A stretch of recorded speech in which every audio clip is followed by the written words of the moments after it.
Good evening, my dear students. This is Surya, chemistry teacher. Welcome in my channel, Surya TV. This is the class of chemistry. This is the class of chemistry. This is class of chemistry paper 1 and this is class of class 1. मेरे प्यारे बच्चों, स्वागत है आपका आज के video में।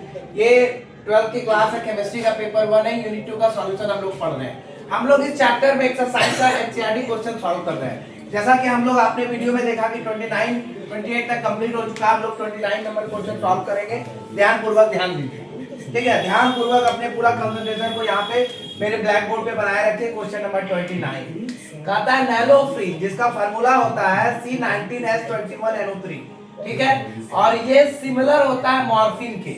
Morphine एक मादक पदार्थ होता है जिसका कॉम्बैट विदाउट विड्रॉल होता है, किसी बीमारी को दूर करने में भी इस्तेमाल किया जाता है। नारकोटिक यूजर जो कि शराब, अफीम, गांजा वगैरह पीते हैं या फिर बहुत ज्यादा नशा करते हैं, उनके लिए मेडिसिन तैयार किया जाता है। इतना नॉलेज आपको रहना चाहिए।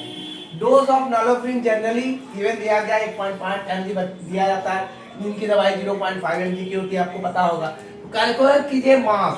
अगर 1.5 × 10⁻³ है एक्वस सॉल्यूशन, जैसा कि आप जानते हैं एक्वस सॉल्यूशन कैसे बनता है, वाटर सॉल्यूशन के द्वारा मिला करके। Required for the above dose, कितना रिक्वायरमेंट होगा इसकी हम लोग चर्चा करेंगे। ध्यानपूर्वक देखिए। सबसे पहले हम लोग को पूछा क्या जा रहा है, मोलैलिटी निकालने बोला, मास यानी मोलैलिटी। तो मोलैलिटी निकालने के लिए कहा जाता है मोलैलिटी का फार्मूला क्या होता है, moles of solute by mass of solvent in gram into 1000। Molecular mass सबसे पहले हम निकालेंगे नैलोफ्रीन का। C19H21NO3 19 × 12, कार्बन का एटॉमिक मान 12 है। 21 × 1 हाइड्रोजन का है और 1 × 14 नाइट्रोजन का 14 है और 3 × 16 311 मेरा निकल गया। ये सबसे पहले आप निकाल लेंगे माइंड में। आप हमेशा जान लीजिए मॉलिक्यूलर मास निकालने आता है तो 30% आपका क्वेश्चन सॉल्व हो गया। इतना भाई याद रखिए। तो मोल्स ऑफ नैलोफ्रीन क्या हो गया, 1.5 × 10⁻³ ये आपका डाटा दिया हुआ है ऑलरेडी क्वेश्चन में। और बाय 311 क्या है इसका मॉलिक्यूलर मास, इसलिए हम लोग मॉलिक्यूलर मास निकाले, मास ऑफ सॉल्वेंट। तो आंसर आ गया 4.82 × 10⁻⁻6 मोल। अब है 1.5 × 10⁻³ मोल क्या है मेरा मॉर्फिन का आपका डाटा है, मास है एक्वस सॉल्यूशन में। और इसका डाटा है 4.82 × 10⁻6 by mass of water into 1000। Mass of water हमें निकालना है तो 4.82 × 10⁻6 क्रॉस मल्टीप्लिकेशन करेंगे, 1.5 नीचे आ गया इनटू बाय 1000 बाय 1.5 / 23। तो आपका आंसर आ गया 3.21 ग्राम। देख लीजिए 5 सेकंड के लिए, ठीक है।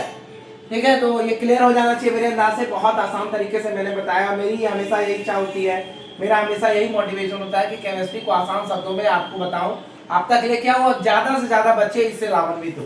तो हम लोग चलते हैं क्वेश्चन नंबर 30 के ऊपर। क्वेश्चन नंबर 30 है calculate the amount of benzoic acid. अब बेंजोइक एसिड का फार्मूला क्या होता है, C6H5 इसी से मॉलिक्यूलर मेरा मास निकालना है। C6 5 हाइड्रोजन, तो 6 यहाँ पे, कार्बन 7 है, हाइड्रोजन मेरा 6 और ऑक्सीजन मेरा 2 है, 122 इसका मॉलिक्यूलर मास है। बात की चर्चा होगी आगे। आप क्वेश्चन को देखिए तो कहता है amount of benzoic acid required है 250 ml में 0.15 m कंसंट्रेशन है, जिसको मिथेनॉल सब मिथेनॉल में है। इसकी मोलैरिटी निकालिए। 1 m है, इसका मतलब ये आपको क्या बोल रहा है, मोलैरिटी निकालना है। m से मोलैरिटी होगा और अगर डाटा दिया हुआ है मास में तो मोलैरिटी होगा। इतना आप माइंड में हमेशा रखिए, कुछ की पॉइंट्स को अपने दिमाग में लेके चलना चाहिए। मोलैरिटी का फार्मूला होता है moles of solute by volume of solution in ml। ये फार्मूला है। 0.15 m है moles of benzoic acid by 250 × 1000। Moles of benzoic acid क्या होगा, 0.15 × 250 बाय 1000, इसका तो 0.0375। ये मेरा एक डाटा आ गया, ठीक है। मोल्स तो निकल गया बेंजोइक एसिड का। अब मेरे प्यारे बच्चों ध्यानपूर्वक देखिए, molecular mass of benzoic acid निकाल लेंगे। जैसे आपको पहले मैंने बताया 122 मेरा निकल जाएगा, 122 मेरा मॉलिक्यूलर मास निकल गया। अब क्या है, अमाउंट ऑफ बेंजोइक एसिड पूछा जा रहा है। क्या पूछा गया हमसे क्वेश्चन में, हमेशा माइंड में लेके चलिए। कहता है calculate the amount of benzoic acid required for preparing 250 ml of 0.15 m concentration solution in methanol.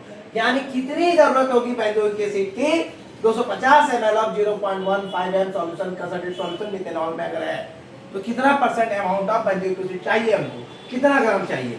तो 0.375 मेरा निकल गया मोल्स ऑफ बेंजोइक एसिड और 122 मॉलिक्यूलर मास होता है बेंजोइक एसिड का। कैलकुलेशन करेंगे 4.575 ग्राम मेरा निकल जाएगा। ये था आपका क्वेश्चन नंबर 29 और क्वेश्चन नंबर 30। अब जो क्वेश्चन नंबर 31 आपके सामने आ रहा है, ये थ्योरी का क्वेश्चन है, ये न्यूमेरिकल नहीं है, समझने लायक क्वेश्चन है, बहुत आसान क्वेश्चन होगा अगर आपने मेरे वीडियो को बहुत ध्यानपूर्वक देखा होगा टॉपिक पढ़ाने के टाइम में। ठीक है, मैं एनसीईआरटी के कंटेंट्स को कवर करता हूं इजी स्टेप्स में, और हमेशा मेरी कोशिश रहती है बच्चों टॉपिक पढ़ाने पर कोई जरूरत नहीं है मुझे एनसीईआरटी क्वेश्चन सॉल्व करवाने का, बट मेरी इच्छा है कि मेरे बच्चों के पास मेरे थ्रू वीडियो जो मैं अपलोड कर रहा हूं उसमें मेरे बच्चों को पूरा सॉल्यूशन मिल जाए, बच्चों को किसी टीचर के पास जाने की जरूरत नहीं पड़े। और मैं इतना गारंटी लेता हूं अगर मैं जो बच्चा मेरा वीडियो देख करके तैयारी करता है उसको 90 प्लस तो निश्चित आएगा, उसे किसी बुक और किसी कॉपी को छूने की जरूरत नहीं है। वेरीफाइड आंसर है, वेरीफाइड टॉपिक है, और एक बुक से नहीं कम से कम 4, 5, 6, 10 बुकों से कंसल्ट करके मैं आपके पास आता हूं। और कोई भी टीचर परफेक्ट नहीं होता है, कोई भी सक्षम नहीं होता है, हर टीचर कुछ ना कुछ मटेरियल अपना प्रिपेयर करते हैं, और आपने देखा है कि मेरी मटेरियल थोड़ी अलग होती है। इसे आप एनआईटी जी और मेडिकल की भी तैयारी कर सकते हैं, क्योंकि ये क्वेश्चंस आपका जो सॉल्यूशंस का है बहुत जरूरी है, इसमें सिर्फ न्यूमेरिकल बना हुआ है। अभी आप देख रहे हैं कि 30 क्वेश्चन हुए, 30 क्वेश्चन में 25 क्वेश्चन सिर्फ न्यूमेरिकल का आया। तो अगर 25 न्यूमेरिकल आपके माइंड में आता है तो एनआईटी जी वगैरह आपके बेसिक सॉल्यूशन को आराम से बना सकते हैं। क्वेश्चन नंबर 31 पे हम लोग चलते हैं। क्वेश्चन नंबर 31 मैं लेके आ रहा हूँ, ध्यानपूर्वक देखिए। तो क्वेश्चन नंबर 31 क्या करता है, जैसे कि आप जानते हैं कि एनसीईआरटी बुक हमारे पास है और आप भी लेके बैठा कीजिए।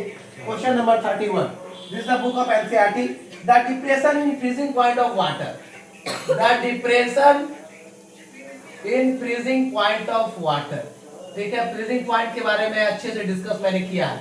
ठीक है, freezing point of water, depression जो फ्रीजिंग पॉइंट ऑफ वाटर का है, observe for the same amount of, observe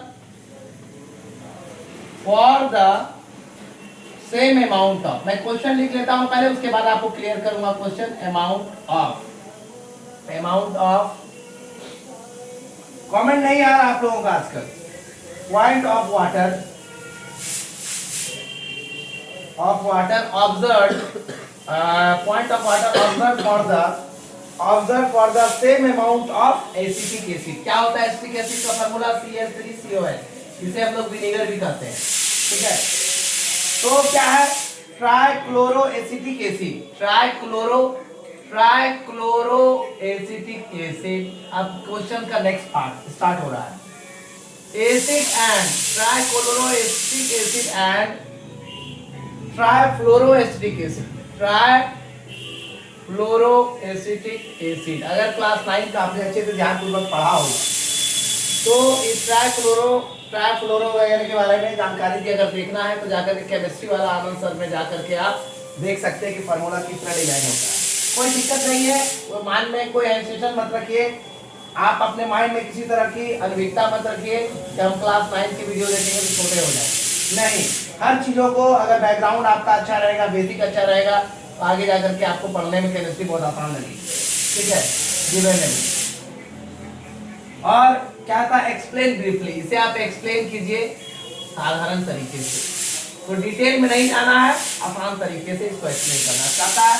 depression freezing point water का ऑब्जर्व किया गया same amount of acetic acid में, ट्राइक्लोरो एसिटिक एसिड में और ट्राइफ्लोरो एसिटिक एसिड में इंक्रीज करता है ऑर्डर के अनुसार। ठीक है, इसको एक्सप्लेन कीजिए कैसे इंक्रीज करेगा, यही पूछ रहा है। ठीक है, इसको कैसे इंक्रीज करेगा? कहता है the acid can be arranged in the following order of, सबसे पहले इसका increase, the acid can be arranged in following order of,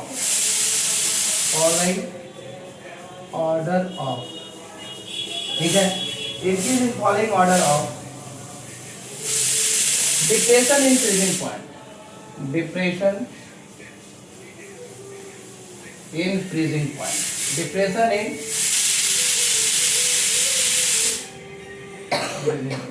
कैसे इंक्रीज करता है इसका?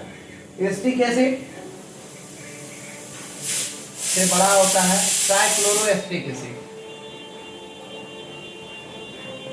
और ट्राइक्लोरो एसिटिक एसिड से बड़ा होगा ट्राइफ्लोरो एसिटिक एसिड। ये तो बहुत आसान है, इतना आप समझ सकते हैं, trifluoro acetic acid.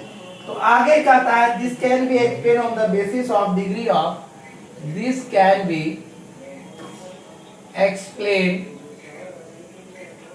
on the basis of degree of dissociation.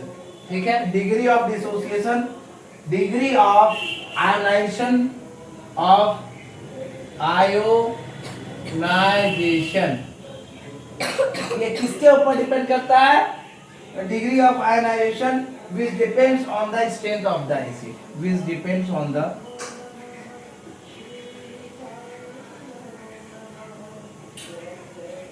strength of an acid. Acid के ताकत के ऊपर डिपेंड करता है, उसकी एसिडिटी के ऊपर डिपेंड करता है, कोई स्ट्रॉन्ग एसिड है या बेस एसिड। इसको जानना है तो आप क्लास 10 का मेरा वीडियो जाके देख सकते हैं, केमिस्ट्री वाला आनंद सर। ठीक है, तो कहता है trifluoric acid is more acidic acid than trifluoro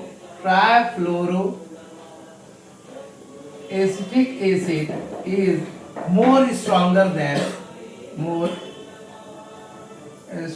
then trichloroacetic acid is more stronger than trichloroacetic acid. Trichloroacetic acid which is more acidic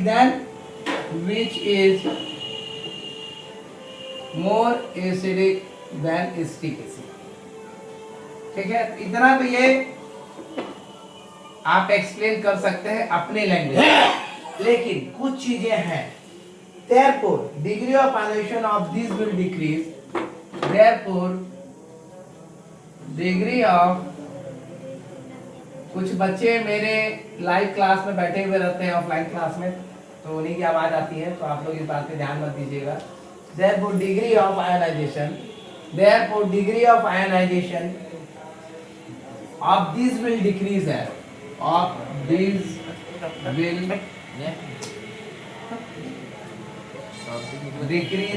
कैसे डिक्रीज करेगा?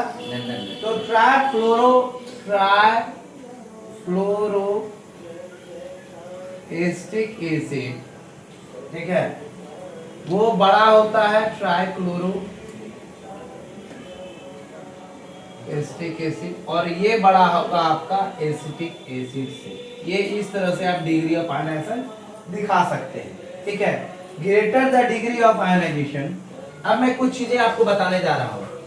Greater the degree of ionisation, इससे क्या प्रूव होता है? Greater the degree of ionisation, जितना ज्यादा degree of ionisation ज्यादा बड़ा होगा, will be ionisation greater will be i, ये भी मैंने पढ़ाया है टॉपिक में। Greater will be ionisation potential में हमने पढ़ा है।